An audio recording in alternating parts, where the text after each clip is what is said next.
I am here to be an extension of what the best of the LCS can offer.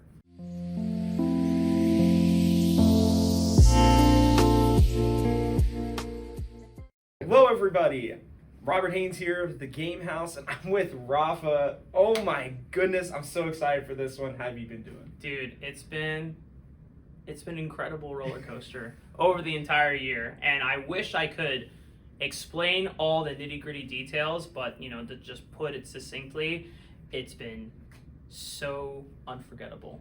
And every step within the journey has been, whether it's been a step in the moment, good or bad, it's been overall essential to my growth. I love that so much, and that actually plays into my first question about your, finishing your first year in the LCS. Give us like a brief part of the journey and what it has meant to you and kind of your career trajectory. So I've been thinking about this a lot, and just the fact that I am the newest face to the broadcast within the past few years. I am someone that was brought up to fill in a new play-by-play spot. Yep. That has not been directly done since Captain Flowers in 2017.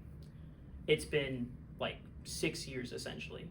And for me, it just goes to show that we're in a new era of the LCS. And that means a lot, that I get to be often shown as the new face of what the LCS is going to like. It's a lot of responsibility that I take seriously, but it's also an honor that I graciously hold with me as I go into every match, every piece of content that I'm with on the LCS, every interaction, whether it's with a fan, team staff, a player, a coach. I am here to be an extension of what the best of the LCS can offer. I love that so much, and it's true. I feel like it's earned too.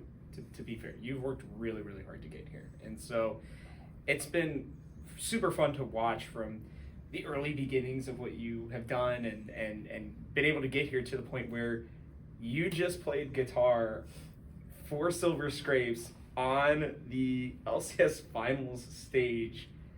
Like, how did that kind of come together? What was because I know you've done it before, but to do it like here in Newark, like what goes into all that? So, long story short, I've been wanting to do it for the past 2 years. And the original idea was, well, why don't we do it for Proving Grounds, which is, back when I was working in the Challenger scene, or Academy as it was back then, in the Proving Ground circuit. Once I got onto the Academy team in 2022, and my producer was Kelsey Moser, who is one of the most, there's not enough adjectives to justly describe how essential she has been to my growth, and I cannot thank her enough for everything that she has helped me with. She was a great mentor and someone who has just pushed me through, and anyway, Kelsey Moser, you're the fucking goat. Absolutely. So I would always come to her with ideas because she encouraged me and the rest of the broadcast team to do so, and she was very, very keen of helping me push through my musical talents. Sure. And that is one of the few things that I get to offer now in the pro scene that not many other casters can do. I admire Vedius and Dracos because they started the LEC music stuff and content, and I'm like, man, now we need to do that for the LCS. But I don't want to just do something that the LEC has already done. I have to push myself to find something that no one has ever done, so that people just don't think we're ripping off what someone else has done, because music is just as important to me as esports. Those are my two loves. And so with Silver Scrapes, I thought this was the marriage of my love for esports and my love for music. And in order to get that done, in Challengers, we do not have the licensing, or at the time, we were told we don't have the proper licensing for Silver Scrapes. Wow. Okay. So even when we got to playoffs and best of five, so we got to game five, we asked, like, hey, so are we going to play Silver Scrapes? We're like, we actually can't. We can't. So I was like, can I write an instrumental version? And then can I play it live? And they're like, can you do that? I'm like, I don't know. I'll figure it out. I'll figure it out. And I hacked away playing the original Silver Scrapes by Danny McCarthy track over and over and over, and just learning the melody by ear. Because nowadays there's a lot of resources for you to like look up songs and look up chords and look up everything. But this isn't like a popular song outside of esports. Agreed. This it's just like a one-time EDM song. Mm-hmm. There are no chords that I could find. There are no tabs that I could find. So, and like, I've been able to learn by ear, but this was one of the times where I was like, I have to really, really learn this by ear. Mm-hmm. Everything from scratch. Thankfully, the melody is repeatable, Yep. and it's easy. So once I got the melody down, I reverse engineered the scale of what the melody was following, and then I started playing chords to the breakdown and every parts of the song, and figured out this sounds the most logical. This sounds the most logical here. And so then I wrote the instrumental version. If I can, I just had it, so it'll just be. No, take your time. This is well worth it. This is incredible. I didn't know that you basically, I don't know, you almost made the ingredients for it, I guess is what I would call it. I had to from scratch. Yeah. That's incredible. That is truly, I did not know that at all. That's amazing. So that backing track, Sure. I recorded the guitar, the bass, and I programmed drums, and then I played this live for the stream. So this was the first time I'd ever done Silver Scrapes for like anything league related. I will say I watched this video back when you first did it initially, and I was blown away. And to hear you just shred up there in front of 10,000 people was just absolutely mind-blowing. Because I will say I had heard rumors that you were considering it, but I didn't know if it was going to happen. And then we actually got the fifth game, and I was like, if Raafaa comes out there, I'm going to lose my mind. I was Yeah. probably screaming as loud as anybody. As soon as I saw you walk out there with your guitar, I was like, oh my God, he's doing it so great. Thank you. Thank you. No, I love it so much. And the music is like something you are obviously well known for, and I think more and more fans of the LCS are going to come to appreciate the ear you have and the mind you have for it. So I wanted to ask you, like, you did a Bring Your Pro to Work Day episode with Chime and stuff, so you can't count him. But if you had to put together an LCS band. Wait, I can't count Chime? Why No. not? Because you already did it. I want somebody new. Who else would you put on there? Oh, but Chime's so... Dude, so... Chime is like, the story behind that piece is we had another pro scheduled, but they got sick, and we're like, oh, shoot, we can't bring him in. Who do you want to bring in? And I'm like, well, I know Chime, and I really like Chime, so if it just... Someone in a tight pinch is going to make sure that the chemistry works for this piece. Okay. So I got him in.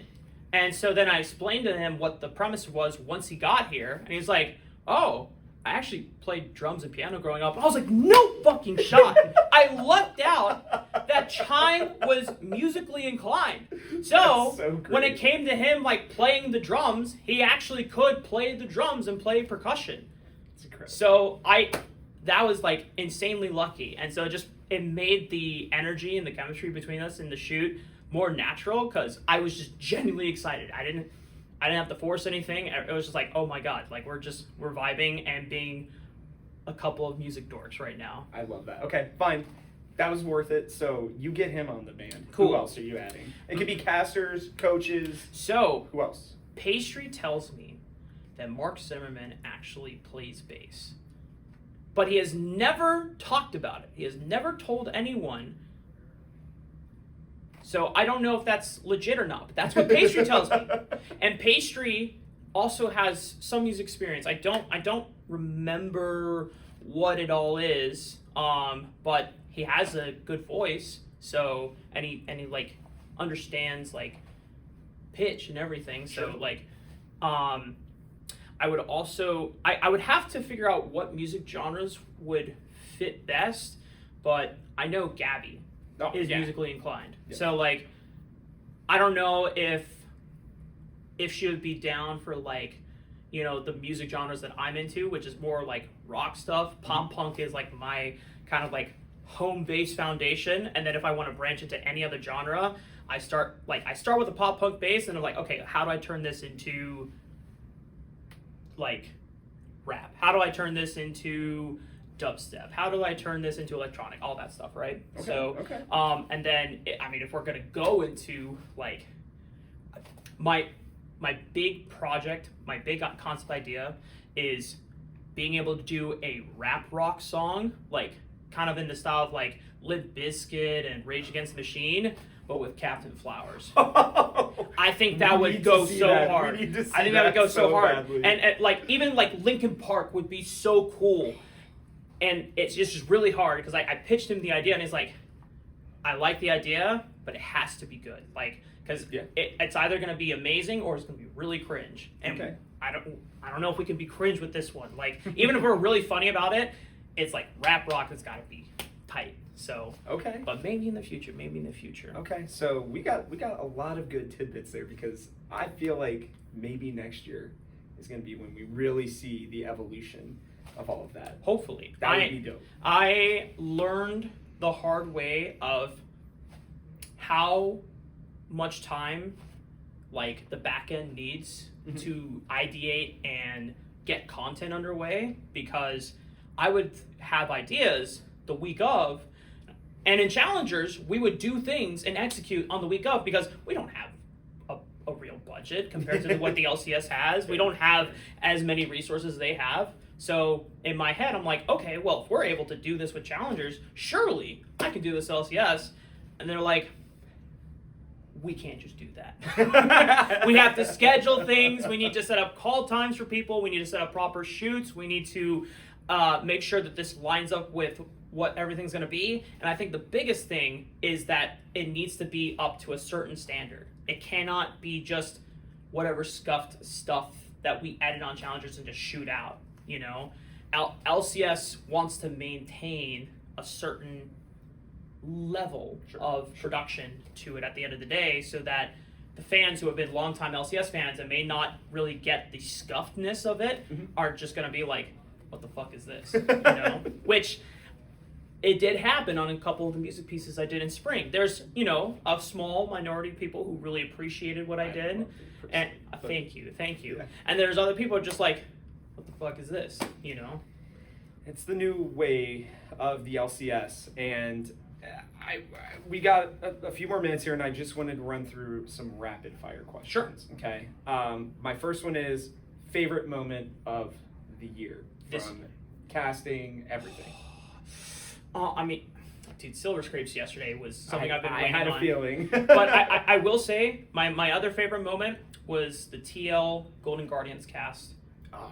Because that just, and it was game 5, and it was when APA snuck around through fog, and then he found the Pop Blossom flash onto Stixay, and then Yawn followed up with Killer Instinct. They didn't kill him right away, but Pioche got the last blow. But to me, narratively, I was able to recognize in that moment, like, phrasing wasn't perfect when I look back on it, but in my mind, narratively, I wanted to cast, this was the darkest hour for Team Liquid, and it was the rookies of all people on the team that make the play to break Golden Guardians back. I love that so much. That was pretty incredible, and I'm sure almost a little cathartic for you guys to be able to go through that. Yeah. Favorite anime?